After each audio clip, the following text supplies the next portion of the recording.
Alex the Rat here again, and today I want to take you back to the year 1998, when this was the way your computer started.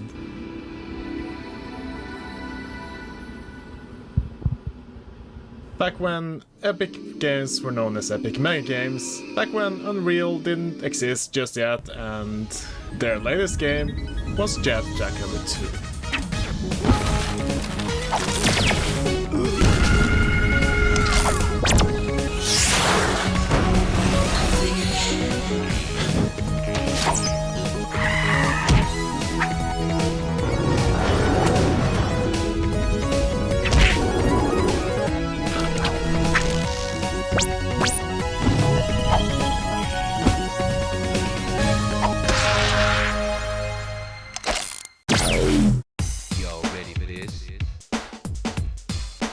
So, before Jackrabbit 2 came out, epic games, or epic mega games as they were known back then, were already pretty known in the shareware scene on PC. They had released a bunch of titles, most notably Jackrabbit, which was a huge shareware hit for them, and Jazz pretty much became their mascot from then on. The first game was pretty impressive in terms of graphics and sound, with full 256 color VGA and, you know, support for graphics ultrasound cards. It was very much a showcase for what the PC could do at the time. And gameplay wise, it was a pretty standard platformer. Pretty much what you got if you took Sonic, turned him into a green rabbit and gave him a gun. Obviously, they wanted to make a sequel, because the game was doing pretty good. And in 1998, we got Jackrabbit 2. Now, something that I really love about this game that you'll probably never notice anymore, even back in the day, because you didn't need the CD in the drive to play this game, and believe it or not, that was actually kind of uncommon at the time. Like, most games would require you to have the CD inserted. Like, even Duke Nukem 3D asks for the CD unless you have a version that just plays without it. So, yeah, you can play this game entirely without the CD in the drive, which is great. Like, if you have a friend who also wants to play this game, you can just hand them the disc, you know, and they can install it as well. And yeah, that was amazing. But what I want to point out is that I love the auto run menu here. I just miss when we had like installers and auto run menus like this. Now, what does this do? Like this self-destruct thing? Yeah, we'll get back to that later, I guess. Jackrabbit 2 iterated on everything the first game had done, but cranked it up a bit. And instead of being a DOS game, it was now a Windows 95 game, with full support for higher resolution and more effects, and it just looked much better and played much better, and obviously sounded a lot better too.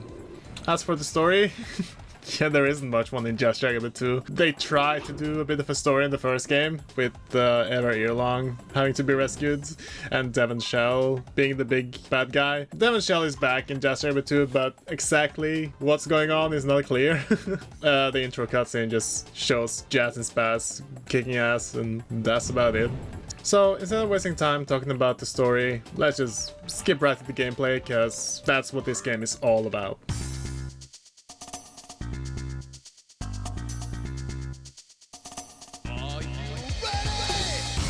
The major difference from the first game is that we now have more playable characters. We have Jazz, obviously, who still moves and controls like he did in the first game. But then we have Spaz, who is Jazz's brother. His moveset is a little bit different, and some of the levels have sections that are more accommodated for his abilities.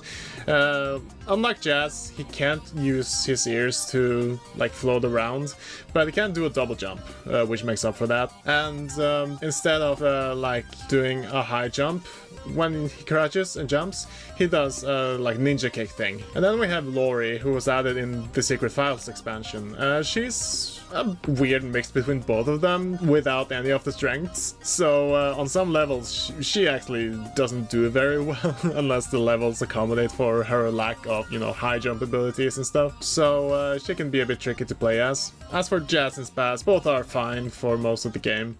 The original game has 4 episodes you can play through, all with about 6 or so levels to play through, and the final boss. What I really like about this game is how each episode has its own illustration, all a bit of a pop culture reference. So you have Formerly a Prince, which obviously references the artist Prince, and the Purple Rain cover art. Then we had Jazz in Time, obviously a Back to the Future reference here. Flashback, which is very like hippie culture reference. And Funky Monkeys, which obviously is a bit of a spoof on Donkey Kong Country here. In addition, you have home-cooked levels. You can make your own levels with this game. The game comes with a level editor, fully featured, like you can make your own tile sets even, and have a very broad range of stuff you can do with it. You can even add your own music and stuff. If you make some tracker music, you can add it to the game. So yeah, that's very neat to have. You also have the shareware demo. Now, for this game, the shareware demo actually had unique levels that aren't in the main game. Some of them have very unique features to them, such as in one level where you are turned into a frog that never happens in the main game. So yeah, demo is actually unique in this case and very fun to play through on its own. Almost like a free unique episode from the game. The Secret Files is a new episode they added later. The quality of levels in this episode isn't as good as in the main game in my opinion, but some of the levels here are really good, and it's definitely worth a playthrough if you play through all of the others. I don't recommend playing it first, even though it's on the top of the list here. Definitely start with Formerly a Prince. That's probably a better introduction to the game. In addition to the single player mode, you also have a party mode, which you can play either over internet or locally on split screen. So you have co-op, you have battle, race, treasure hunt, and capture the flag. Cooperative is just playing for the main game together. It's a lot of fun. Definitely recommend doing that. I have actually done that online with Dustgamer. You can check that out on his channel. But yeah, we play through the entire game together in co-op. So yeah, if you have some friends and want to experience the game together, you can do that. Battle is just straight up deathmatch. Just shoot each other. You know, mayhem, all the good stuff. Race, that's just going through the levels together as fast as possible. Treasure hunt is a lot of fun. It's where you collect as much treasure as you can. And capture the flag is pretty self-explanatory. Just capture the flag, bring it back to your base. It's actually interesting that there is a 2D platformer with a capture the flag mode.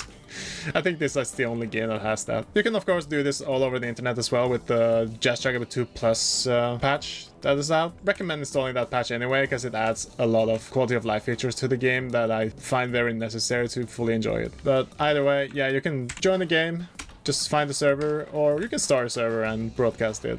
Just remember you need to open some ports if you do that. So you have some difficulties to choose from. You have easy, medium, hard, and if you have the plus patch, you also have turbo. Now, this just controls how many enemies you face and stuff like that. The game is obviously going to be harder on hard. I've actually done the full playthrough on hard. It is pretty challenging. Now you can play with either a keyboard or a gamepad. I definitely recommend a gamepad, especially like a Super Nintendo gamepad if you have that. Because I feel those work very well with how the game plays. You can also, of course, use whatever gamepad you want. You're not limited in that sense on PC, so obviously if you have an old Gravis gamepad and an old Windows 98 PC or something, that would be amazing. And as for weapons, you have some of the ones from the first game, like the bouncing capsules. And you also have a flamethrower and some other cool weapons. Like I'm not going to go into detail about all the weapons here, because I think that would be very boring and not very exciting if you want to just play the game and find all the cool weapons yourself. But there's a big variety of weapons here, and one thing you can collect are these pistols that give you fast fire, or rapid fire as it was called in the first game. When you collect the fast fire icons, that increases your fire rate, so that when you hold down the button, you shoot faster and faster. It's basically auto fire, and having more of them is very nice for later in the game when you encounter lots of enemies and bosses and stuff. And it actually makes the basic weapon, which you have unlimited ammo for, it actually makes that weapon a lot more viable.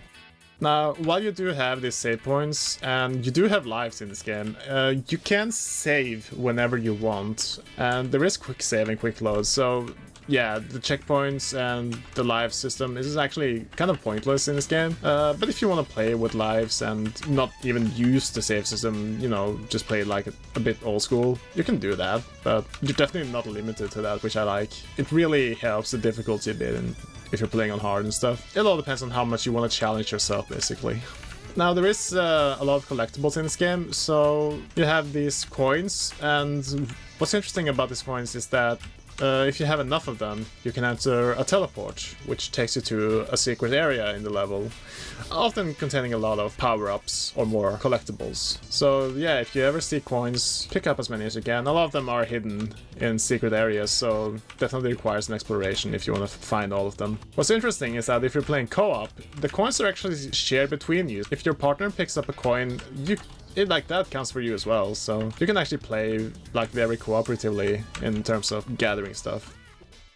Now, there is a lot of like food you can collect, and if you eat enough food, you will enter a so-called sugar rush mode. And during the sugar rush mode, you're pretty much invincible. The food doesn't give you health though, strangely enough.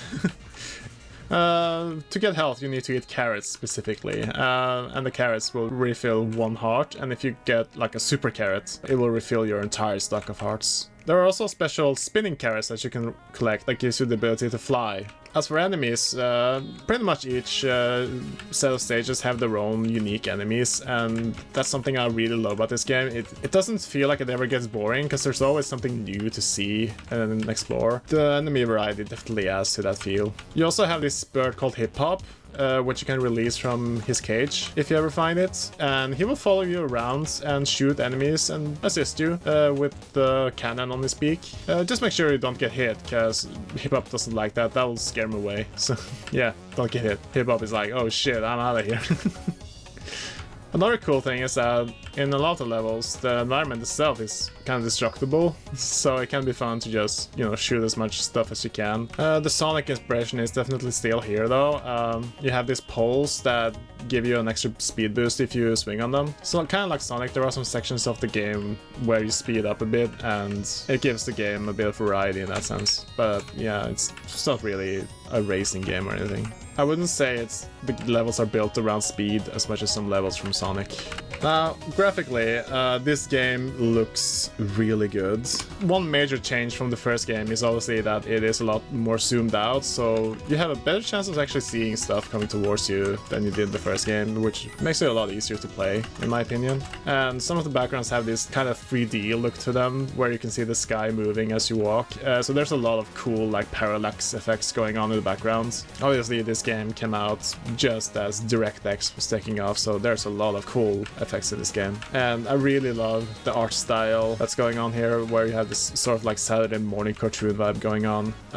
Some of the enemies even feel straight ripped out of like Animaniacs and Disney movies, like you have Sebastian from The Little Mermaid going around, and like you have Pinky from Pinky and the Brain and stuff like that. It's really cool. I also really like the lighting effects, like you have some areas that are darker than others, and you get like this really cool lighting. It looks great in full screen especially. As for the sound, yeah, the music is really good.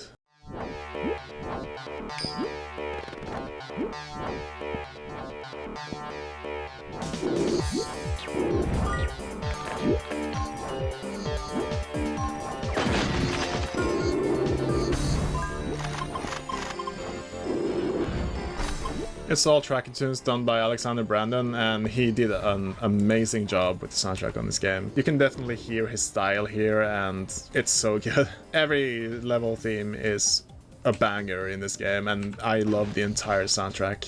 There are no weak tracks here, for sure. The sound effects are also really good.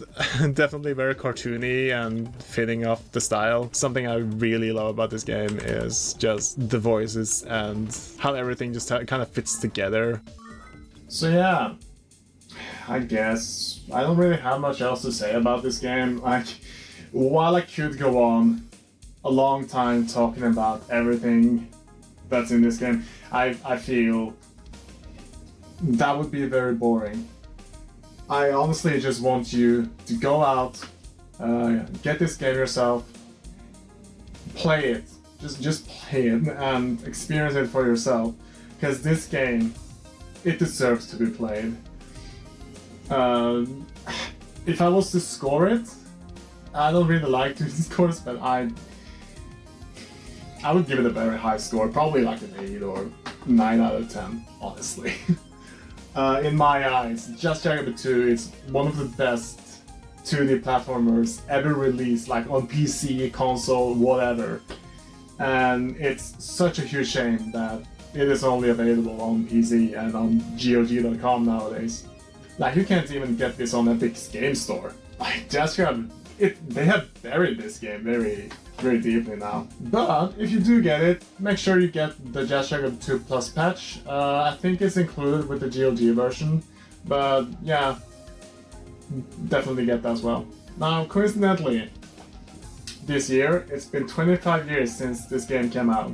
So what we're gonna do is have a bit of an anniversary celebration of that. So stay tuned, because we have something very special coming for that. So yeah, that about wraps it up, I think. Make sure to leave a comment, make sure to like, subscribe, all that good stuff. And leave a donation on PayPal. There's a link in the description below if you want to. Totally fine if you don't. But if you want to support me, that's a way you can do that. I'm also on social media, you can find me there. And yeah, I'll see you next time. Take care. Okay, so just for shits and giggles, let's try clicking that self-destruct button.